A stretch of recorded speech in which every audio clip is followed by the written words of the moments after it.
ৰঙিয়াত দৰং ওদালগুৰি লোকসভা সমষ্টিৰ বিজেপিৰ প্ৰাৰ্থী দিলীপ শইকীয়াই গৌৰৱ গগৈ সন্দৰ্ভত কেতবোৰ গুৰুত্বপূৰ্ণ মন্তব্য আগবঢ়ায়। সমগ্ৰ ভাৰতবৰ্ষৰ বিজেপিৰ ফলাফল সন্দৰ্ভত বহু গুৰুত্বপূৰ্ণ মন্তব্য আগবঢ়ায় দিলীপ শইকীয়াই।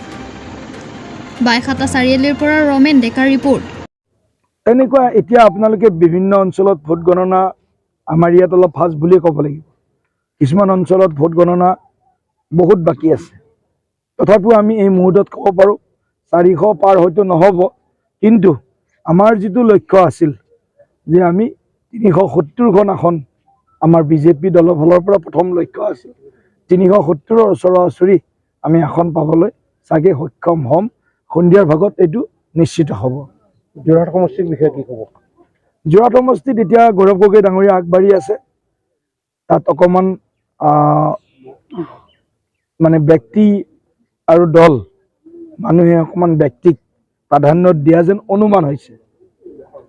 বহুতে ভাবিছে গৌৰৱ গগৈ সংসদত ধুনীয়া বক্তব্য দিয়ে আৰু আগৰ মুখ্যমন্ত্ৰীৰ সুযোগ্য সন্তান ক'ব গ'লে, গতিকে গোটেইবিলাক কথা মানে হাতে পাছে বাৰৈ মিলি গৌৰৱ গগৈ অকণমান এডভান্টেজ পোৱা যেন অনুমান হৈ আছে। এই মুহূৰ্তত ক'ব নোৱাৰোঁ ফাইনেল, যিহেতু আৰু ভোট কাউণ্ট বাকী আছে, কিন্তু যিটো আমি ট্ৰেণ্ড দেখিছোঁ গৌৰৱ গগৈ ডাঙৰীয়াৰ পক্ষত অকণমান এটা বেছি সুযোগ থকা যেন আমাৰ অনুমান হৈ আছে। কিন্তু এটা কথা স্পষ্ট যে ৰাজনীতিত কেৱল বক্তব্যৰে বা কেৱল ভাষণেৰে বহুদিন আমি ৰাজনীতি কৰিব নোৱাৰোঁ। ৰাজনীতিত নামিব লাগিলে মূৰৰ পৰা ঘাম ওলাব লাগিব। ৰাজনীতিত নামিব লাগিলে চাইকেল মটৰচাইকেল চলাব লাগিব, খোজ কাঢ়িব লাগিব, জোকে খাব লাগিব, বিচাই ডাকিব লাগিব। এইবিলাক হ'ব লাগিব। ৰাজনীতিৰ সাধাৰণ জনতাৰ লগত যদি থাকে এইবিলাক হ'ব লাগিব। কিন্তু ৰাজনীতিৰ ট্ৰেণ্ডটো সদায় একে নাথাকে, বদলি থাকে।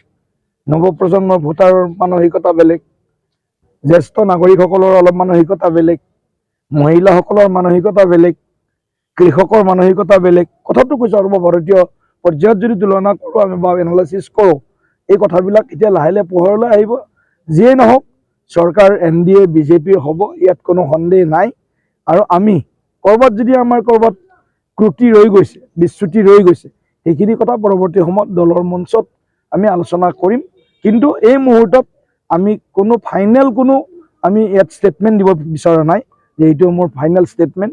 এইটো আৰম্ভণি ক'ব লাগিব। এতিয়া ফ্ৰম দি কোৰ অফ দি হাৰ্ট, মোৰ অন্তৰৰ পৰা মই বিশেষকৈ দৰং ওদালগুৰিবাসী ভোটদাতা ৰাইজক আকৌ এবাৰ মই শতকোটি ধন্যবাদ প্ৰণিপাত জ্ঞাপন কৰিছোঁ। ৱেষ্ট বেংগলত কোনো প্ৰভাৱ নপৰিল।